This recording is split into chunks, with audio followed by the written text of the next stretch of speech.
Сәлеметсіздер ме балалар? Бүгінгі сабаққа қош келдіңіздер. Бүгін біз сіздермен 80-ші сабақ заттың қимылын білдіретін сөздер тақырыбын өтеміз. Бүгінгі сабақтағы бірінші жаттығу суреттер бойынша мәтін құра дейді. Ана қарлығаш ұясына келді. Ұяда ашыққан балапандар аузын ашып жем сұрап отыр. Қарлығаш жерден құрт тауып алып, оны балапандарына әкелмек болған кезде ұядан бір балапан құлап кетеді. Анасы ол балапанды жалғыз өзі көтере алмай жатқанын әкке қарлығаш көріп, дереу көмекке келеді. Сөйтіп екеуі балапанды ұяға орналастырады.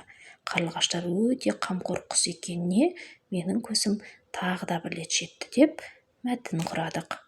Балалар, енді осы екінші жаттығуды орындаймыз, 109-шы беттегі суреттердің ретімен жоспар құрып айт. Балалар, енді осы құраған мәтініміз бойынша біз жоспар құраймыз, Жоспар: бірінші, қарлығаштың 3 балапаны, екінші, балапанның құлауы, үшінші, ұясына оралған балапан деп біз осы мәтін бойынша жоспар құрап шықтық.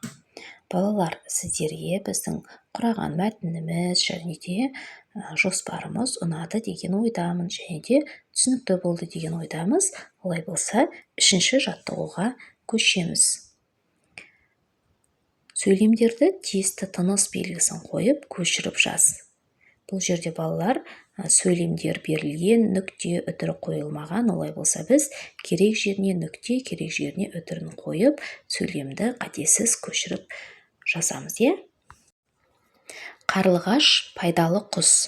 Нүкте қоямыз, сөйлем аяқталды, себебі.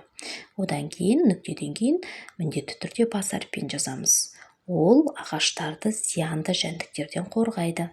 Сөйлем аяқталды, нүкте қоямыз, Олай болса, балалар, осы біздің жазған сөйлемімізді қатесіз дәптерлеріңізге көшіріп жазып алыңыздар.